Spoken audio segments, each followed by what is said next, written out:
Aaron, thank you for signing back up on this. I hope it's a continued connection. We don't really talk that frequently. We know each other from childhood, but the thing that we do have in common right now is that we both have a mental health background. You have counselor education. I graduated with counselor education.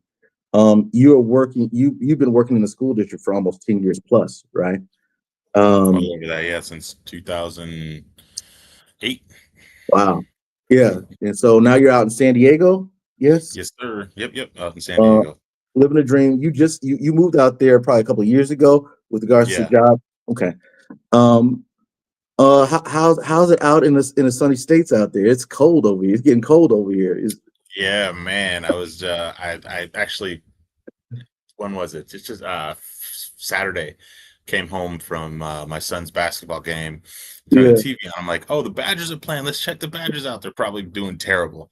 They won the game, but I turned the game on literally as the students were rushing the field, and I'm like, oh damn, look! It's the first thing I saw was snow. I was like, I don't miss it, dog. I don't miss it. For a second, it's like the Badgers must have won. The kids are storming the field. Great. It's snowing. I don't want no part of it. That looks miserable.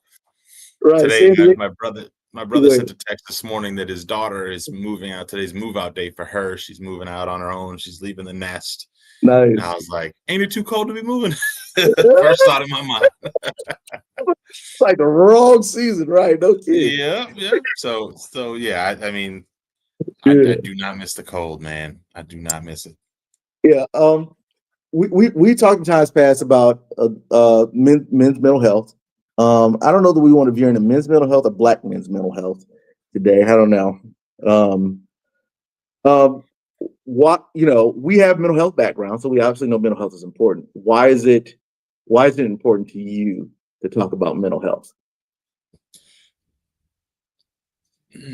I think, well, there's a number of reasons. I think for me, mental health, because I work in education, um, I think mental health is, for especially our young folks growing up and kind of going through these stages of development. I think mental health is critical because, if we have poor mental health, if we're suffering depression or anxiety or uncertainty, or we have these fears about, life or success or whatever it is, those are the things that clog up dreams. Those are the things that block our success because, we don't have the tools to navigate mentally hard times. We don't have the tools to navigate how to manage and cope with stress, or how to understand stress for what it is.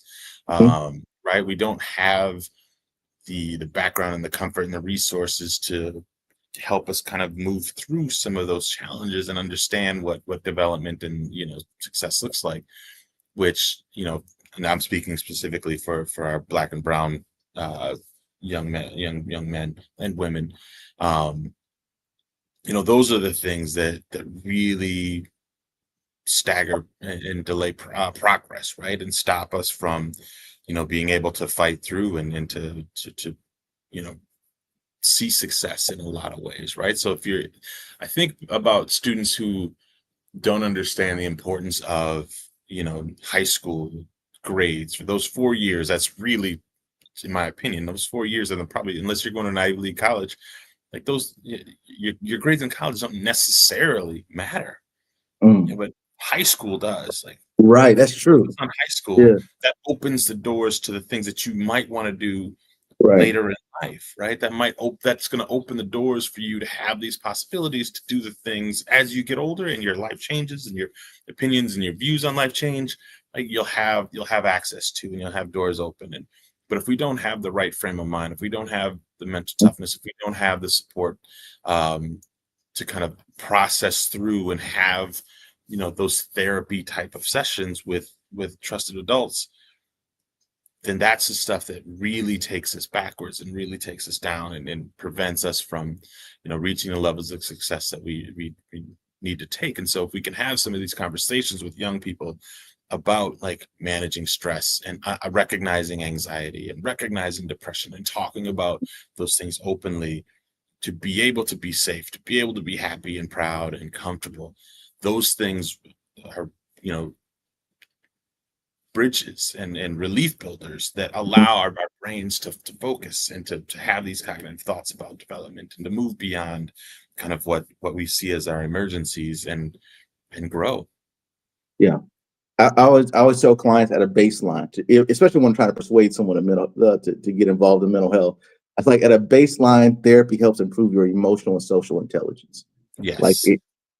it gives you that edge, and it's very taboo in our society, in our culture, and particularly African American, I'll probably say even Hispanic culture. I don't know whether Asian culture is the same way. I think it is with regards to even the Yeah. religious taboo, but the Caucasian population has had a head start in the industry, and even in general, as it relates to the mental health in general, have had a head start across the board. Um, but you know, that's that. I guess that's my next question is well, what do you think, or what do you know to be true, based off of your experience, to be the barriers is why people of ethnic culture do not what do not get mental health support? Like, what are the barriers there? I think there's two big barriers. One, as you talked about, it's cultural, right? The cultural belief systems that have been passed down to us around mental health and around Mhm, uh, the ability to be tough and fight through, right? mhm, Uh, so I think those maybe now it's three. So I think those are it, right? We were taught to be tough. We were taught that we mhm, don't pay attention to those things, that you have to be tough. You man up, so to speak, right? The cultural uh, beliefs that we've been uh, told our whole lives. I think the next thing is education. mhm, Um, you talk about like the baseline, and I appreciate you saying like the baseline is really about like improving your mental health, or your focus and your the baseline of mental health supports. But I also think you know the early conversations in education with young parents about how to support your child, mhm, things, the importance of them to be safe and comfortable, the importance of them to have someone to talk to, the importance of parents to recognize what depression or anxiety looks like, mhm, the importance of like a constant conversation with your child to develop a safety net, a strong relationship, a foundational relationship in mhm. service of that baseline that you're talking about, right? So if that's really what we're talking, that core baseline, and people are understanding, like, in order for my child's brain to develop fully Mhm. and their personality to be whole and them to be a whole child and feel safe and grow into the kid that I want them to be, they need to have somebody to talk to. They need this safety net. They need this baseline of comfort and safety in Right. order to do that. And that will translate into grades, and that translates into academics, and that translates into this life success. So I think even starting like with this baseline, like these baseline conversations with parents having children Mhm, around the importance of their brain development and their growth in in relation to like feeling safe, having a trusted adult, mhm, recognizing what anxiety looks like, dealing with stresses, and the techniques and safe places to go to deal with stress. That in itself will pull down some of the numbers we're seeing it around, like Black mental health issues and those types of things. I'm gonna veer this question towards Black mental health in general. Black Oh, I men's was mental health speaking in strictly general. from Black mental health perspective. I think it applies, cult, I think blanketly, but I'm speaking specifically like Okay. I guess my mind is set on Black mental health, Okay. but yeah, I see that my last comments kind of could pertain to everybody. Yep, but No, and what you'll see is there's very much a parallel across the yeah, board. yeah, Um, um, you know, with regards to, you know, it being presented to someone, the support that they need, what type of support is needed in the community to even facilitate that conversation, do you think? I mean, you're enmeshed in the school, between the school and the community and the families, right? Probably on a continual basis, right? I guess we are talking about school based at this point. I don't know where we go with it, but it's important to siphon off that experience there. Like, what supports in the community do you feel like we need in order to facilitate those type of conversations? That is a great question. I think a few things pop into my head. Um, Speaking from like an adult lens, um, I think where there are pockets of like Black networks, Mhm. like the awareness and the conversation and the permission Okay. to have those conversations or to have the recognition of strong Black mental health.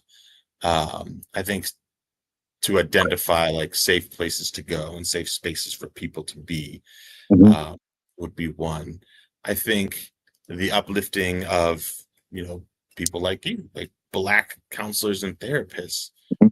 and being, like maybe creating these types of like online campaigns uh, to distribute to the Black community to say like, here we are, here's why we're here, here's what's important, here's what our mission is, right? Here's the importance of mental health in the Black community. Mhm. We are here, we're building this, this coalition of men and women to destigmify, Black mental health, right? And so I don't know necessarily what I don't want to say like, oh, we just need to put counselors in the hood and like let people go. I'm trying to think, it's going to be about like this awareness campaign and creating these avenues and safe places for, as you talked about again, which I really appreciate, and where I believe is the core of the work, is we have to create this baseline, right? We have to create these networks and communities of safety and trust, Mhm. and love and pride with one another to be able to have these conversations, so that becomes kind of a norm and becomes okay to talk about our mental health. It becomes okay to talk about, when we're sad or we're struggling. And, the more people within that network having those conversations equals more eyes having equals more eyes looking for the solution, meaning more relationships that have connections to the solution, right? We can't, I think we often, in the Black community, we work in isolation. Our families are isolated. Our families Mhm. don't put our business out in the streets, right? Right. um so we're often isolated, and if we come from a family that doesn't believe in mental health and believes in you have to be strong and power through, then your pain sits in that home, and there's no way out, right? There's no avenue to get the type of help you need, right? So if we're spreading these conversations, or we're having these conversations in multiple places, that means there's more people to care, or to say the right thing, or to connect you to the right person, to do the right thing, that's going to kind of begin to build um, this network of folks that talk about it, and that get out there and have connections and resources for people to do that, right? Yeah. Maybe even video games or something. Right. Yeah. Wait, I had two comments to what you're talking about, and one of them is I was having a conversation with a good friend a long time ago, and we were talking about overall general programming in particularly in the schools. And he was like, and he was a principal. I am not put his name out there. He's a good friend of mine. But he was his principal. He's like, and we were talking. It was a long time. It was probably like 10 years ago. Date myself. He said, Larry, you got the best program in the world, but if there's no buy-in, there's like this two-part deal that is the difficulty in the community. Is you got essentially said you have the best program in the world, but if there's no buy-in, you don't have a program. Yep. And it can do exactly what it says it's going to do for people. It can yield the best results. But you almost have to sell people into the idea that you almost have to sell people into something 100%. in order to get them something that they actually need that's effective for them. And I said that's such a interesting thing because y'all make assume if you got something good, people would naturally gravitate towards it, right? There's so much distrust in our community that you got to create the buy-in, and that is, for me, the ongoing issue as a Black therapist is it's hard to create the selling point, not unless you've already got an advanced level of education, or it's enmeshed in your family system. Hardest thing to do, because what you're saying sounds good on paper. as far as the solicitors and community support, but getting people to the table is probably the hardest thing to do. Yeah, Um, that's what I think it's about. You have to have these natural touch points. You have to have people like in these positions that believe in it, that make it kind of the norm, right? So if we're speaking about adults, if you have, like these black spaces where, black community comes together, like you have to make it a norm to talk about or to model what, good mental health is, or to model what it looks like to recognize anxiety or stress, right? You have to model what it looks like to be able to process through, um, okay. you know, what like getting help is, or what help looks like, the benefits of it, right? So if you just kind of make it the norm in different spaces, that begins to turn the tide. And so, yes, so like, you have to get the buy-in, but with something that's not tangible, i.e., mental health and therapies and things like that, Mhm. something that is like this, it's this conceptual Right. process. Like you have it, then you just like, I think one of the ways to do that is just through constant conversation, right? And constant discussion over what that looks like. And like permit, you have to figure out ways to get permission to people to engage in that conversation, and to recognize it, to recognize what mental health and therapy looks like, to recognize that, oh, my son had, some depressive issues, and like I didn't know what to do. And so I sent him to this place or that place. And like now he's thriving, or now he got a job, or what, right? What is the thing that people are seeking? What is the remedy that is being, what's it solving? It's a major cultural shift. I mean, the question is how. It's like what you do it through campaigns, major campaigns. I get the interconnection of relationships, but that fizzles. It goes in and out. And then there's a generational component. Yeah. Whereas in maybe it becomes important for one generation, but it doesn't become important to the next generation. Yeah. So, as I was just talking with a young man, young African American man, we were talking about breaking generational curses. But anyways, yeah, it made me But think I of think that that's true about conversation. every Yeah, generation, right? There's a something that's important to our parents is not important to us. So what won't be important to our children, right? Won't be important to their children. yeah. Just more specifically, as it relates to how do you make something like mental health long-standing within our culture? What's that look like in application? That's a major question mark to me in the industry. Yes, we need relationships. Yes, we need to bridge that. But that what does that look like as far as organization and application? Like, does it look like a major campaign, a major push campaign? It sounds tempered. You get what I'm saying? Mhm. Let's say I take what you're saying and I do a major pushing campaign for everybody to do it within a moment in time, right? How do I maintain that energy and momentum? But I don't think a campaign is a moment in time. I think a campaign is just this like continuous like loop of, it's like, or maybe a better way to think of it is like, a pyramid scheme. Right? I'm going to do this campaign. I'm going to continue to promote mental health, and in my spaces I'm going to continue to talk about it and make it kind of the norm of what I do. And I'm going to challenge you, Larry, when you go to your other spaces, for you to do some type of awareness and recognition of it, or creating how are you creating a safe space in your spaces, and how are you recruiting the next person to create safe spaces in their spaces, right? And so you cast this wider net, so you spread it out, and you have more people taking ownership of trying to make it the norm, right? And so I think actually you asked a great question about how do you make it long standing, and what are the actions you do. Mhm. Now, if we look at white people, there's no action. There's no campaigns. There's no ongoing discussion about how white people and why white people make therapy and mental health like an okay practice that is just recognized, and you do when you feel like you need it, like. So to your point from earlier, maybe it is a cultural thing, but how do we make it the norm and just ingrain it in our culture that it's okay to just to seek help Yeah, in whatever form that is? Because I mean, it's not even mental health. Black folks don't even go to the doctor. We don't go to the hospital. no kidding. Speaking of who, So I need to get my checkup. Yeah, go ahead, keep It's going. not, yeah, yeah, you're right, right. We're to the age where we got to start getting our Right, the prostate colonoscopy. exams and all that stuff. And like, look, man, I go next week. I got a meeting on Tuesday. We'll make a million excuses, right? So how do we like? So it's not necessarily just a mental health thing. It's how are we creating a norm that health is a priority.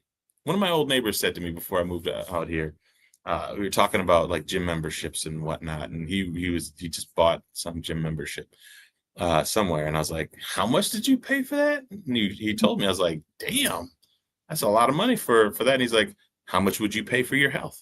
Mm, What's your she health said, cost? What's it cost? What's your health worth to you?" I'm like, "Oh, all right, you pay what you pay, dog. You're yeah, right. What is your health worth?" yeah, So like that was him, white guy. Like, and I felt like an idiot. I'm like, oh yeah, why am I worried about, pinching pennies out for my health? Like it could be much worse. yeah. But I mean, but it's a greater point though, as far as the cultural things that impact your decision making. Like when you Yeah, come from scarcity, all you think of is from I come from scarcity background. I'm pretty sure you come from scarcity background. Our parents, who our parents was barely edging blue collar, what blue collar, yeah, you know, yeah, yeah. strong blue collar, right? So, Hmm. um, so there's that scarcity mentality of how much it's going to cost me right Yeah, now yeah, versus how much it's going to cost me later. yeah, Comparison that yeah. gets neglected, you Yeah. know. But then that's our focus, right? So our focus is on money and not on health. Yeah, And again, if you were to ask somebody who's sick, would you have spent everything you had to right, avoid this?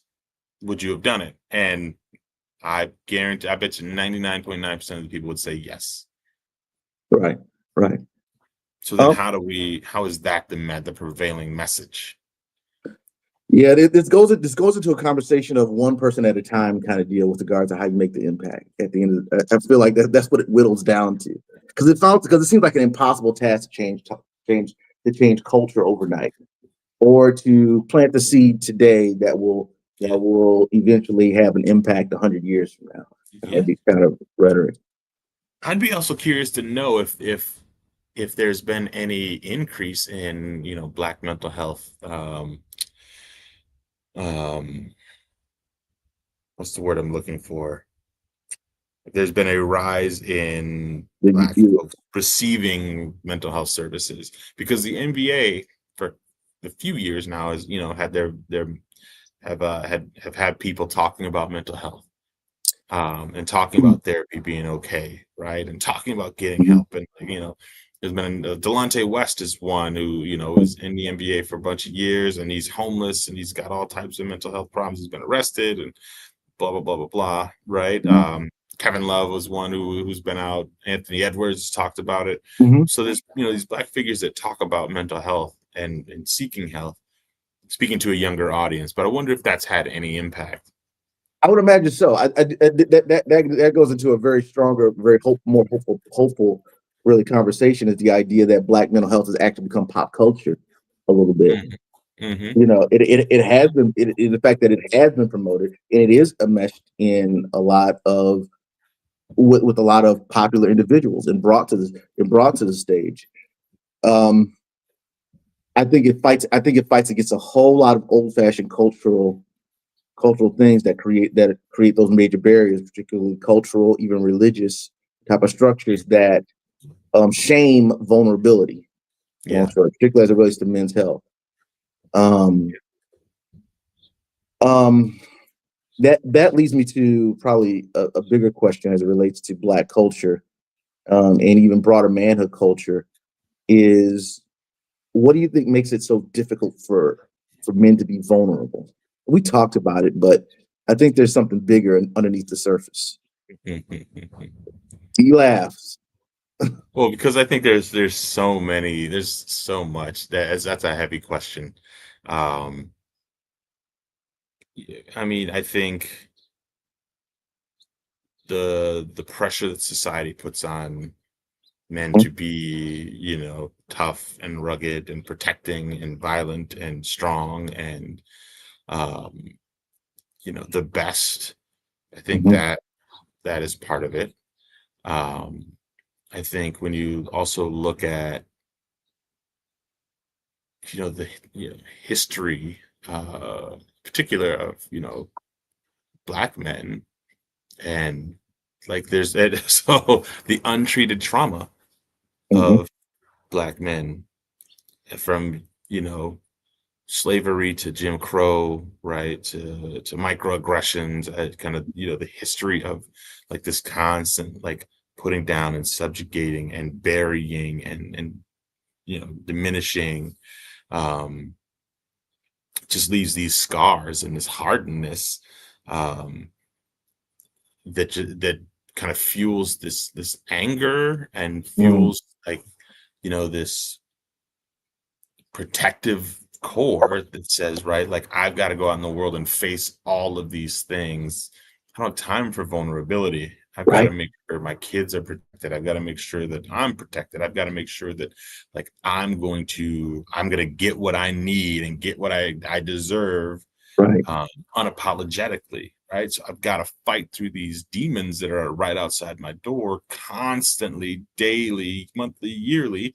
Right. So I can't be vulnerable. I can't talk about, pause and reflect on mental health, or I can't pause and be vulnerable and talk about the things that hurt, because those things don't exist. And then you've got, this whole nother world of, social media, Mm. which, everybody's, watching your every move, and everybody's laughing at you if you're out of place, if you're this, right? So Mhm. then there's just that constant like I can't, like very few people, maybe social media might be playing a small role in kind of shifting some of that narrative, because you have more people who are just like dancing to the beat of their own drum. But for the large part, I think in the larger part of society, right, there's, and if I want like so what the thought that just popped in my mind, my daughter watches these stupid little like videos of, I don't know if you've seen them, Larry, but they line a bunch of women up and they give them a balloon, and then they bring Oh these yeah, I love dudes up, right? And they're like, here's Larry, he's a therapist. Pop, I don't want no therapist. He gonna be like what the hell are we doing? We're publicly shaming folks, and we're valuing people on, their looks and whatever, right? So if they're going to be vulnerable, it's going to be hard to be vulnerable, and like put yourself out there if you're just constant under this watchful eye, this judging eye. Yeah. Um, you said something that resonated with me to my core, that I think every Black man experiences, this idea that there's so many demons that we have to deal with on the outside. It's hard to even have, it's hard to even wrestle with the idea that you got to deal with demons. It's almost, it's almost impossible when you're already fighting something bigger on the Right. outside. Yeah. Um, it reminds me of you remember in the Predator, was it in the Predator? Uh, there was this one character who had I forget his name. It's gone. I wish I knew off the top of my head. Uh, uh, he had the machine gun. He ran for governor from Minnesota. What's his name? Arnold Schwarzenegger? No. Nope. No. You got Oh it. God. You know Yeah, what yeah, I'm talking yeah, about. yeah, yeah. So there's a scene there. You'll remember it. Yeah, yeah, yeah. There's a scene in Predator where he's bleeding out, and the guy calls him out and says, "You're bleeding," and he's too busy dealing with the predator, and he's like, "You got no time to bleed." And Mm. man, when I saw that clip, it resonated so hardcore with me as a Black male that Yeah. you know, yeah, we're bleeding, and it could be life threatening. There ain't no time to bleed because I got to take care of my family. I got to move. I got to fight against forces that want me and my family to be 10 steps behind, and constantly facing that pressure to be competitive. When you feel like the odds are against you sometimes. Mhm. I said, man, ain't no time to bleed. I don't got time to be looking at my problems when I got to worry about my kids' problems. I got to worry about my wife's problems. I got to worry about making sure that the house is protected.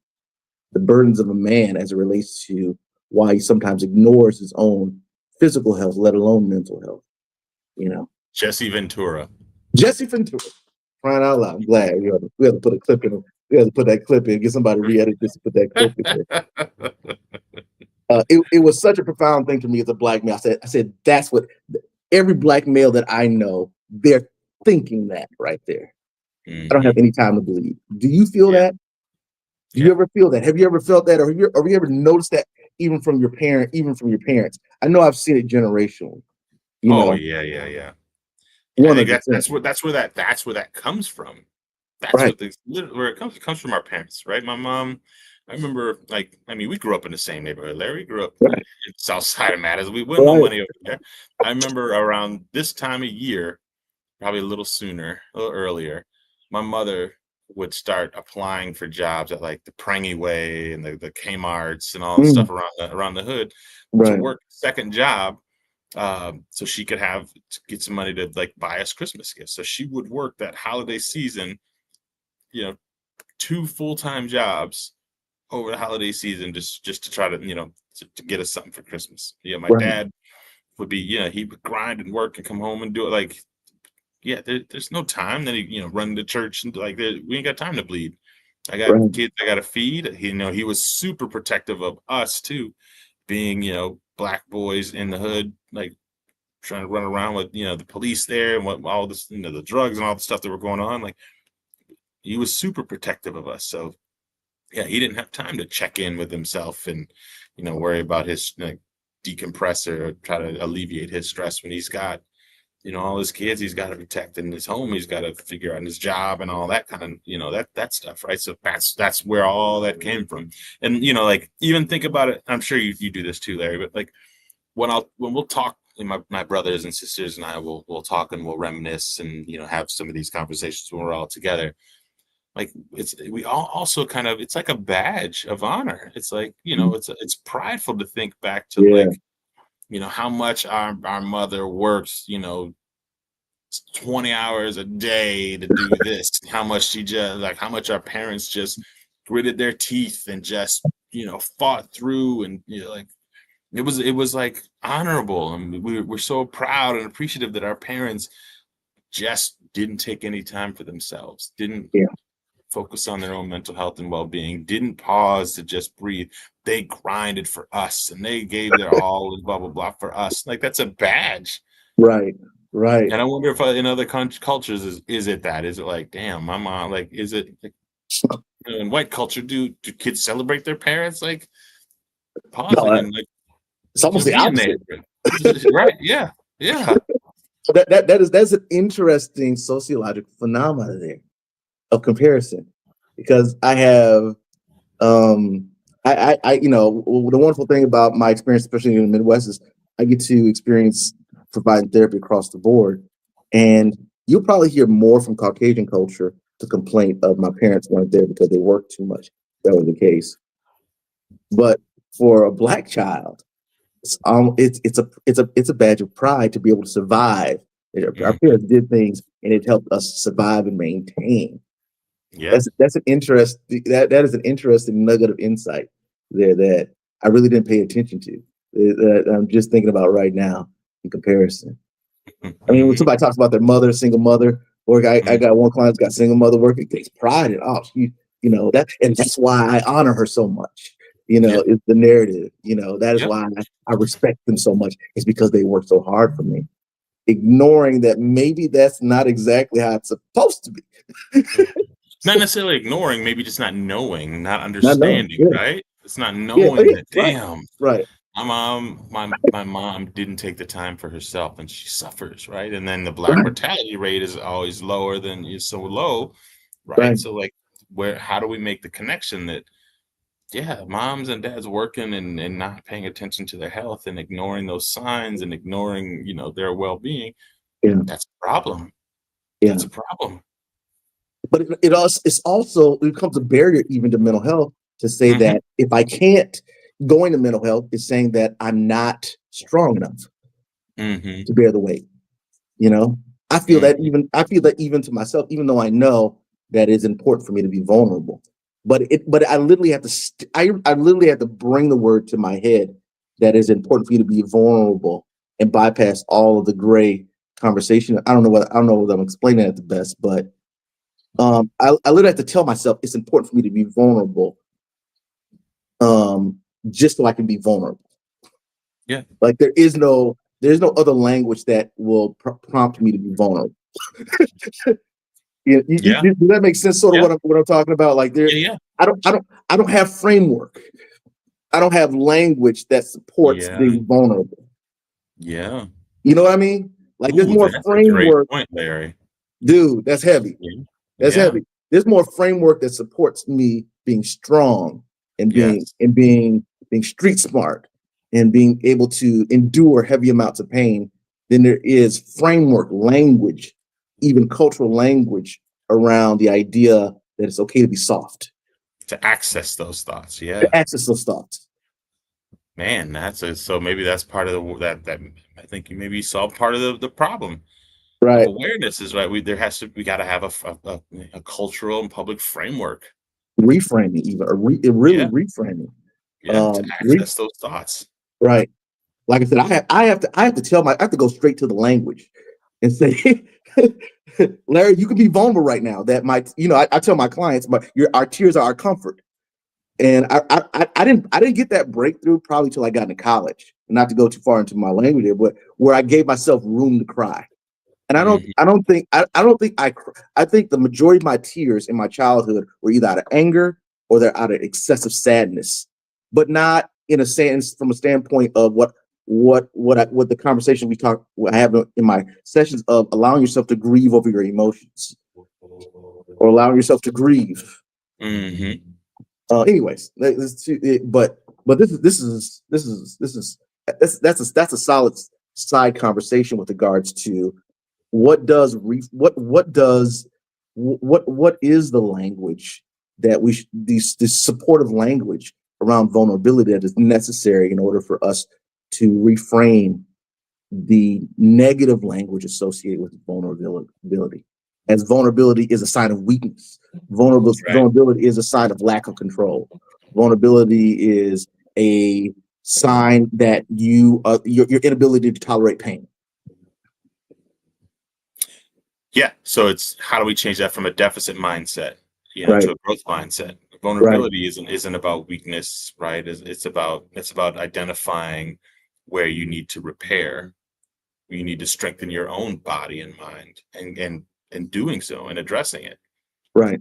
Right. So Or instead of like us talking about like, oh, we need to be vulnerable because we're hurt or we're broken, right? No, right. we need to be vulnerable so we can check our system, right? If we're going Right. to be at our best, we have to understand where the holes in our boat are. Right. Right. And that not being vulnerable is a sign of neglect. Exactly. Yeah, yeah. Shit. And so it's about priority too, right? Like what's our Mhm. priority? Yeah. Elaborate off of that. When you say what's our priority, what are you alluding to? That we So don't. I allude to, even if you think about like the cultural aspect, what's the priority? The priority is, like obviously like safety and the grind, but what is our priority in life? If we think about like why we celebrate, as you're going back to like why we celebrated our parents working so hard, because they got me this, because they put, a roof over our Right. heads, because in my case, it was because I could get, I got Christmas gifts because I knew my mom was really grinding. And so that's, this materialistic point of view that like now Mm, I'm developing, like I work hard so I can get, yeah.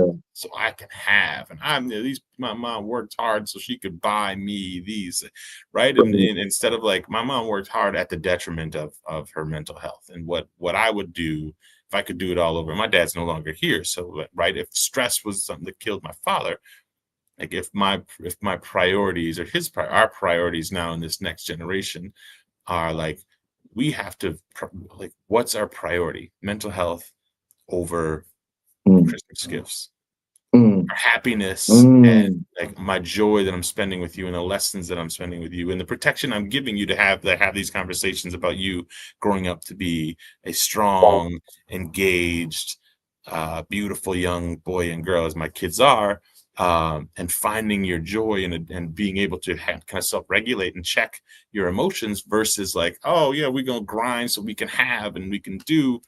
Right. Right? What's our priority? Are we really talking about like, and even as I'm talking, like, man, what am I doing on a daily basis with my kids to truly check in on their mental health? What questions, No like to kidding. your point, the framework, like when we're sitting down eating dinner, like, what is it? What's the question they need to be asking about their their happiness and their mental health? Like, how do you get to those things? Because we can ask Mhm. how your day was, what you learned in class, what your assignments are, how was practice? Did you do this? Oh, you did that. That's great. What's the tea with your friends? And what? Oh, that's a funny joke. But like, what are those framework questions about? Like, hey, how are you feeling? How'd you wake up this morning? You felt that? What did you do to get over that? If you could do something, if you could do that again, what would you do differently, right? So those are the things, like, how do we Right. make those the norm, and make that the priority in our lives? So, like, it doesn't necessarily matter like where we're going or what we're doing. That's secondary to, hey, we shouldn't be going out to the beach today, like, right? So when we get down, I'm like, yo, I want to go to the ocean. We ain't been to the ocean in a minute. Let's get up, kids. Let's go to the ocean. And that's cathartic in itself. But also in those conversations while we're going to the beach, like, what am I doing to check in Yeah. with my kids, just to, or even telling them, hey, we're going to the beach because listening to the waves crash and seeing Right. the ocean is really good for your soul and your mental health. So we're Oh gonna go yeah. listen to the sun, and we're gonna listen to the waves, and like, be intentional about that act. Like, I know it in the back of my subconscious. Like, I know I want to go to the beach today because it's good spiritually for me. Yeah. But they're not But do my consciously aware of that though. but Yeah. do my Yeah. kids know that? Are they Right. aware that, like, this is what this trip is doing for you? Like, we're going down here, we're gonna grab some lunch, we're gonna do this, but this is what it's also doing. Like, and let's talk about that. How do you feel when you come and go from here? What is it Oh always yeah. like for you? Right. So those are the conversations, those are the norms that, like, I'm just as guilty as the next person of. But Yeah. those conversations with our kids and with our community about, like, why are we going for a walk? Why are we doing this men's health walk?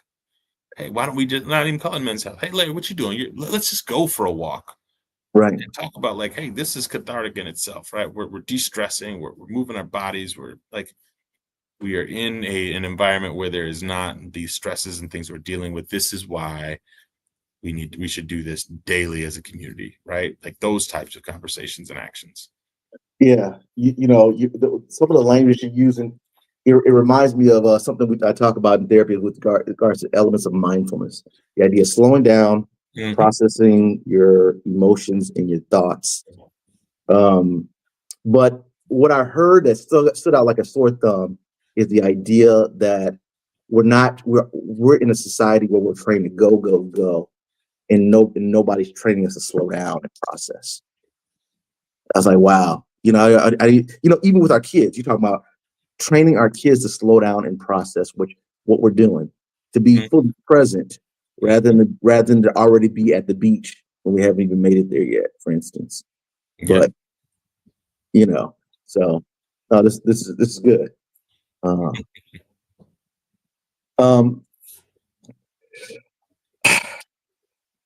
in your experience, what are things that actually make people feel safe to be vulnerable?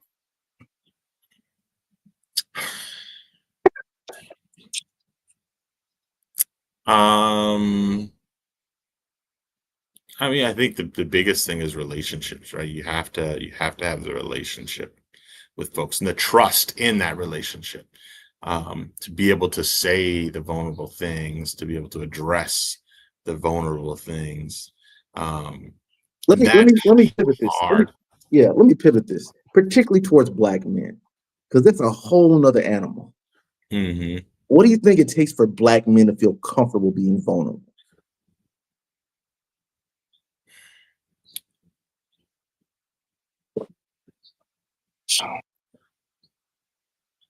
I even almost want to take it one step further.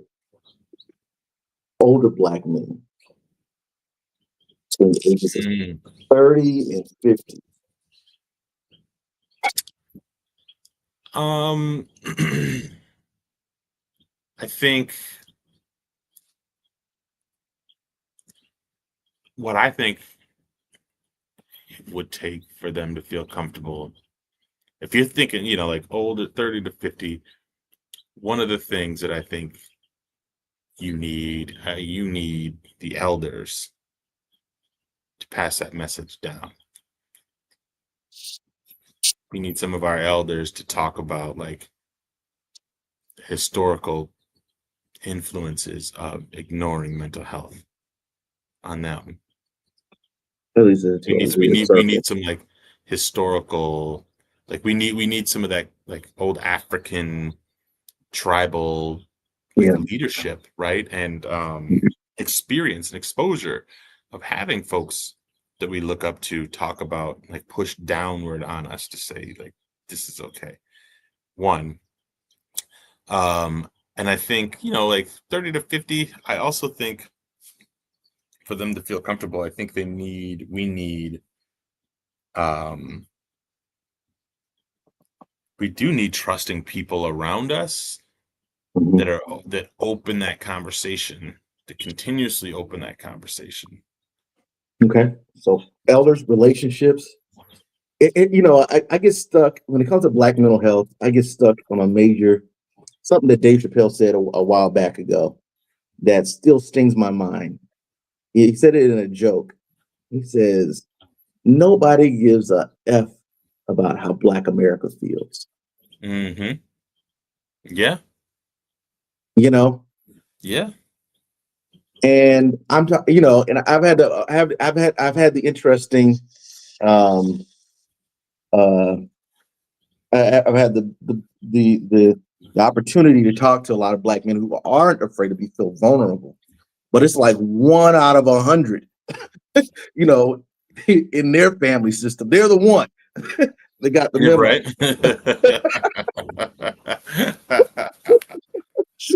Yeah.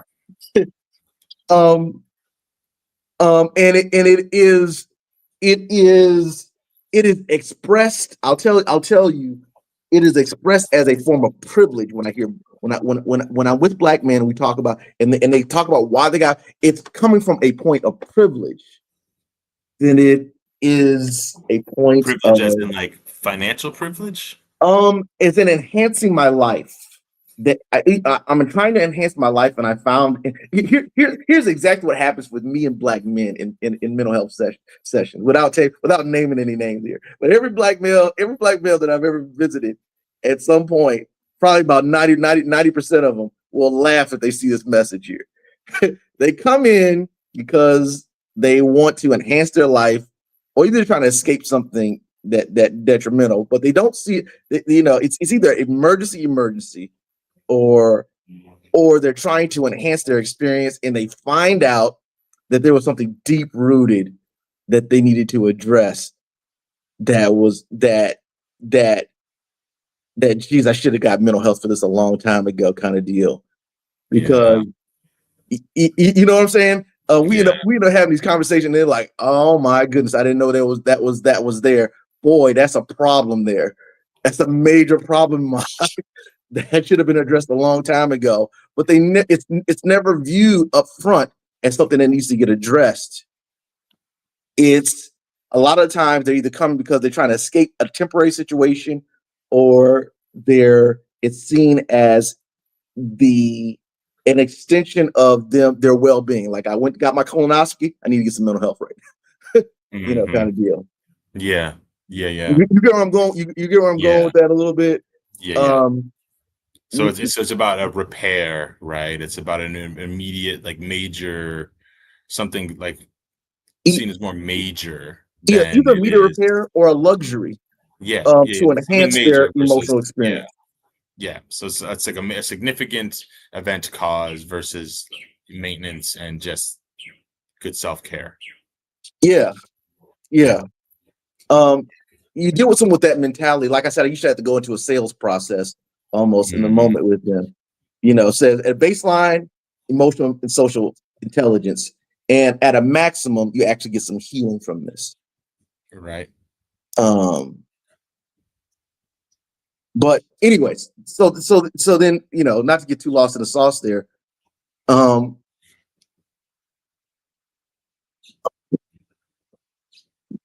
Then how you said the elders of the community and relationships.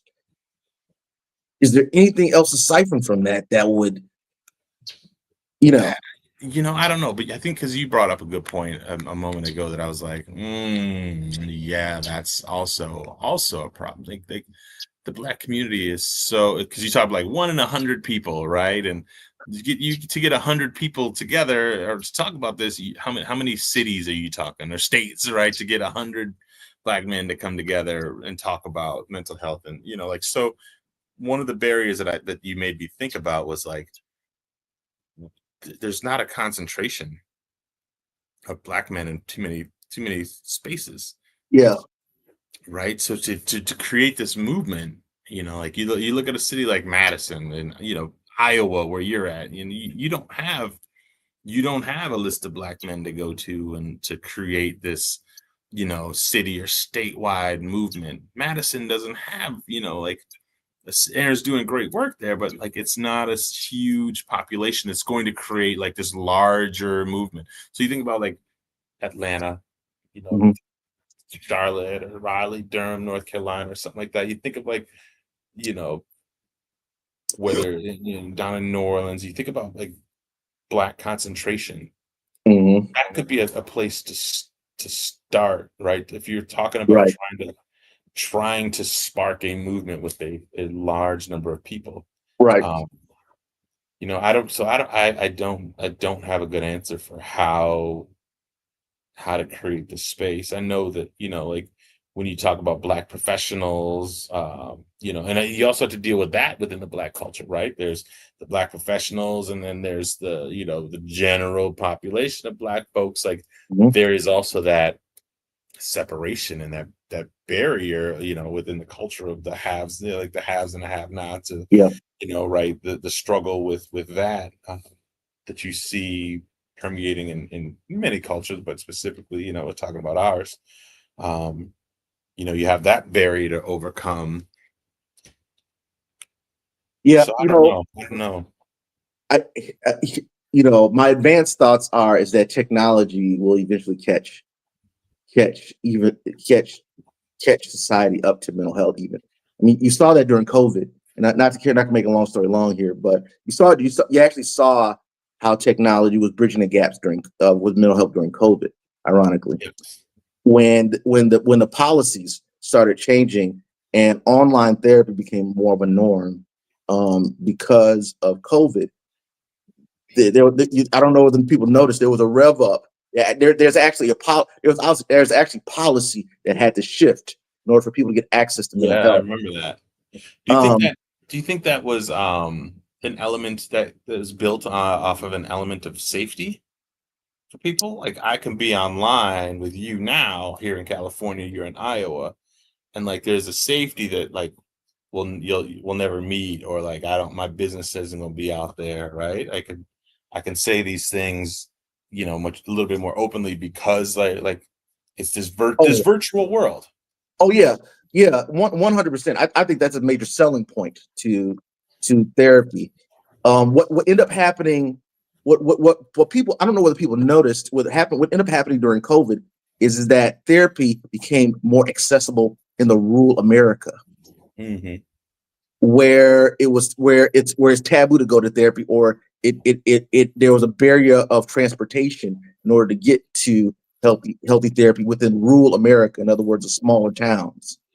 That became a major access point, which then almost made online mental health, a sticking point. Once I saw that, I was like, "Oh, this is not going away. This is going to be permanent." The policies that they said were temporary change are permanent. But going back to your point, there was the other benefits of online therapy or technology bridging therapy is it creates a more safe space, because now I can see somebody all the way in the town. Actually, I'm licensed in Iowa and Wisconsin, but I can see somebody 70, 300 miles away, whereas they don't have the threat of seeing me, which can be a major barrier with regards to, okay, who do they know that I know, and how they know my issues and all that kind of stuff, where I become a completely anonymous and safe source kind of ish. Oh Let yeah, me so Can I ask you this? Do you also feel like, and I'll share with you why. I'll ask the question. I'll share with you why I'm asking. okay. Do you also feel like there's an element of the online therapy is a virtual reality space where like my problems aren't necessarily mine, there's this conversation I'm engaging in, and you can tell me how you would fix, or you can ask questions on how you would fix somebody else. So the reason why I say this is because my daughter's 15. Yeah. And this a colleague of mine that I work with. We had this conversation a year and a half ago, because she has a daughter that's older than mine, so she went through it already. And so I was asking her, like, I don't want my daughter to date. None of these boys out here are good enough for my baby. Let's just put that out there. I'll put that on the cast. No, none of these boys are good enough for my baby. I don't want her dating nobody. Yeah. But so I was talking to a colleague about that, and she was telling me like how she would let her daughter have boyfriends and blah, blah, blah, blah, blah, whatever. But she's like, I have rules. And my rules are that she cannot wake up in the morning and grab her phone and text this boy good morning first thing. Okay. She cannot text him good night and be the last person that she talks to via text. Okay. And then there's another rule about like saying I love you via text and all that stuff. And so I kind of engaged with her, like, tell me more about that. And she said, because like in the world we live in with all these texts, kids have full-on relationships and friendships with each other online, and it's not based in like a reality, right? I can text you I love you, I can text you I miss you, but I never say that in person. I don't feel that in person. So like this is online fictitious relationship that we've built and we developed because I say it's all like online. It's not, we're not spending time face to face in a real scenario, having real conversations, knowing each other as real people and experiencing life as real people. So I love that. So I brought that back to my daughter. I'm like, you are not allowed to text anybody, this boy, the first thing and the last thing. You're not allowed to do those things, because if it's going to be meaningful, then it has to be in person. It can't be this online world that you create and like, oh, I love him because we text these dumb things all day. Like that's not based in actual reality, because we are not face to face. That's a great question. And the argument could be made that it's online, and that's, life is so virtual now that maybe that is what relationships are, perhaps. But like in my world, which I really agreed with, and I thanked her, I appreciate her comments to this day of like, yeah, what constitutes reality, and like, how do you protect yourself? So in the relation and context of therapy, like perhaps there's an element of people can virtually solve some of their problems because they can speak to it to somebody on the screen, and it's not necessarily me, but I get the benefit. There is this element of potential superficiality as it relates to therapy.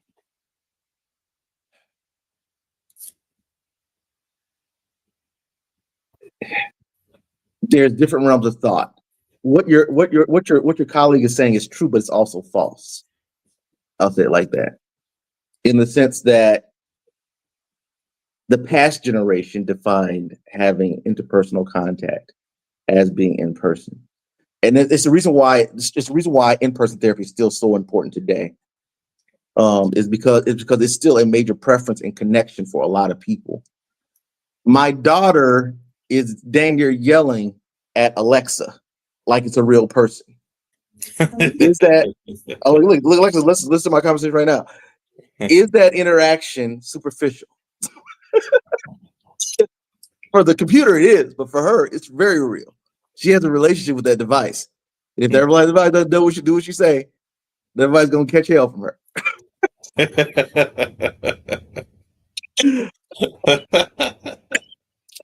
All that to say, technology, the perspective of having a real experience with technology is going to dramatically shift. It's very much a generational perspective.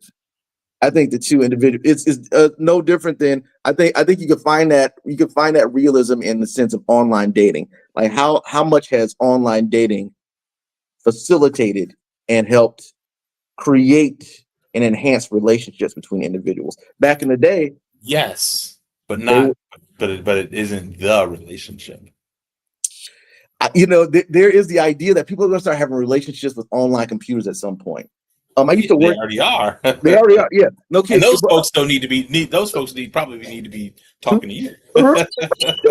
um, but I used to work for BetterHelp. I'll say this. I'll leave here. I got to ship. But you probably do too. But this is a great conversation, man. This is a whole conversation in and of itself. Is technology and how it's creating connection, but it can also be detrimental. There was a phenomenon that I saw, and I don't know whether BetterHelp caught on. When I first got my license, I started working for BetterHelp, and BetterHelp facilitates communication across in person. I mean, not in person, but over online. But they also had it where you could text therapy, your therapist. And this is a whole nother conversation here. But let me tell you something. These folks were enmeshed. The clients that I had were enmeshed.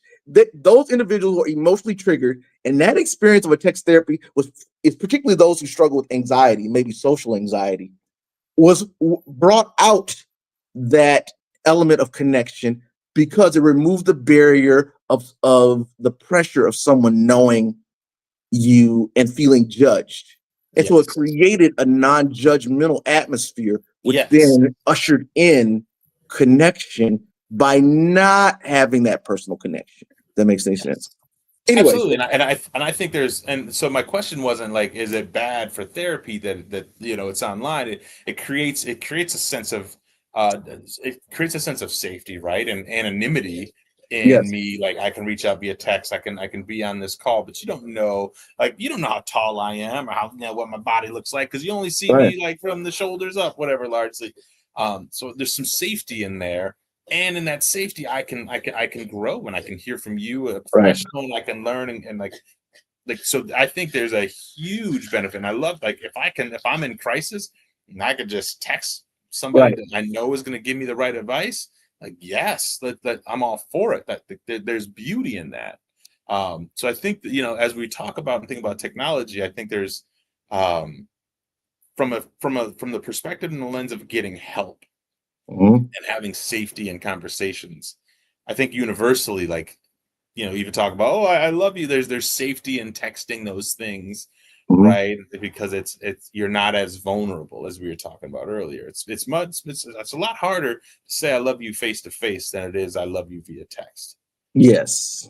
It's a lot harder for me to tell you, about my shortcomings sitting in an office versus in a text or online, where, like, I know you're, in Iowa, or you're not. You might be across town, but the chances that we ever see each other are slim. So there's safety in that, and that's a great thing. And that should be promoted and elevated. That there's safety in this. If you want to begin that journey online. Yeah. However, we need a part 4 to this. We need to carry this conversation. I'm not gonna have enough time to talk about it. This is a good conversation.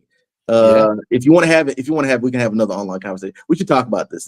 This is interesting, because I'm enmeshed in online therapy, so this is like right at the core of what I do anyway. But there's pros and cons to online therapy, and there's a huge debate on whether online therapy hinders what you would get out of in-person therapy. Like, some people believe that.